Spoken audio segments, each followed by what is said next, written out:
Operation सिंदूर की पहली वर्षगांठ से कुछ दिन पहले सोमवार को रक्षा मंत्री राजनाथ सिंह ने इस अभियान को भारतीय सेना द्वारा उन्नत तकनीक का उपयोग करके आतंकी समूहों और उनके आगाओं पर निर्णायक प्रहार करने का एक अद्वितीय उदाहरण बताया। प्रयागराज में न्यू कैंट क्षेत्र में आयोजित नॉर्थ टेक सिंपोजियम के उद्घाटन कार्यक्रम को संबोधित करते हुए सिंह ने कहा कि सशस्त्र बलों ने धैर्य दिखाते हुए आतंकी ढांचे को नष्ट करने में दक्षता दिखाई।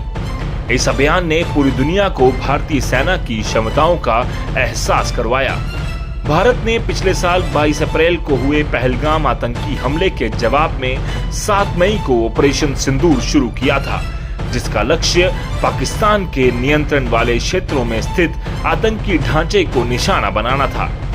इन हमलों के कारण 4 दिन तक भीषण सैन्य संघर्ष हुआ और इसे 10 मई को रोकने पर सहमति बनी। सिंह ने कहा कि हमारे सैनिकों ने आतंकवादियों और उनके आकाओं को जो निर्णायक जवाब दिया, उससे पूरा देश गौरवान्वित हुआ। अच्छी बात थी कि हमने धैर्य दिखाया और केवल आतंकवादियों को तबाह किया, अन्यथा पूरी दुनिया जानती है कि हमारे सशस्त्र बल क्या करने में सक्षम हैं। रक्षा मंत्री ने इस अभियान को तकनीक के उपयोग का एक अनूठा उदाहरण बताया। उन्होंने कहा कि इस अभियान में आकाश और ब्रह्मोस जैसी उन्नत मिसाइल प्रणालियों के साथ साथ नई नवीनतम उपकरणों का इस्तेमाल किया गया। सिंह ने कहा कि इससे साबित होता है कि हमारी सेनाएं बदलावों को समझती हैं और आत्मविश्वास के साथ उनका उपयोग करती हैं। रक्षा मंत्री ने कहा कि मौजूदा समय में प्रौद्योगिकी जबरदस्त ढंग से बदल रही है और मानव इतिहास में शायद ही कभी इतनी अधिक तेजी से प्रौद्योगिकी बदली है। सिंह ने कहा कि हमने देखा कि ड्रोन और सेंसर किस तरह से पासा पलटने वाले कारक बनकर उभरे हैं। उन्होंने कहा, आज के समय में कौन सी चीज हथियार बन सकती है, इसका कोई अंदाजा नहीं लगा सकता। यदि पेजर को हथियार बनाया जा सकता है तो आगे कौन सी चीज हथियार नहीं बन सकती। सिंह ने कहा कि हमें ऐसी क्षमताएं विकसित करनी है जिनसे हम ऐसा प्रहार कर सकें जिसके बारे में दुश्मन देश ने कभी सोचा ना हो। वर्तमान भू राजनीतिक माहौल का हवाला देते हुए रक्षा मंत्री ने सेना के लिए सतर्क रहने और बदलते परिवेश के अनुकूल ढांचे की आवश्यकता पर बल दिया। भविष्य में युद्ध को लेकर क्या बोले रक्षा मंत्री?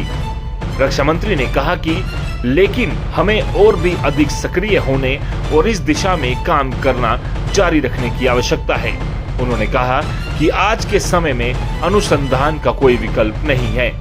भविष्य में युद्ध कैसे लड़े जाएं, ये आज प्रयोगशालाओं में तय हो रहा है। इसलिए सरकार ने अनुसंधान को अपनी प्राथमिकता के केंद्र में रखा है। रक्षा अनुसंधान एवं विकास संगठन DRDO के जरिए हमने अनुसंधान को अगले स्तर तक ले जाने का निर्णय लिया है। DRDO अपने साथ उद्योग को भी लेकर चल रहा है। अनुसंधान एवं विकास का 25% हिस्सा उद्योग, अकादमिक क्षेत्र और स्टार्टअप के लिए आवंटित किया गया है।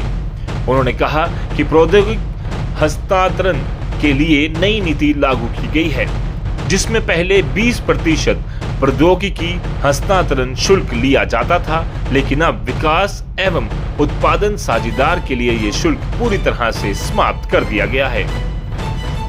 रक्षा मंत्री ने कहा कि इसके अलावा DRDO ने भारतीय उद्योग के लिए अपने पेटेंट तक निःशुल्क पहुंच की सुविधा उपलब्ध कराने की शुरुआत की है। भारतीय सेना के उत्तरी और मध्य कमांड और society of Indian defence manufacturers द्वारा आयोजित इस 3 दिवसीय सिंपोजियम में रक्षा क्षेत्र में काम कर रही 250 से अधिक कंपनियां अपने रक्षा उत्पाद और टेक्नोलॉजी प्रदर्शित कर रही हैं।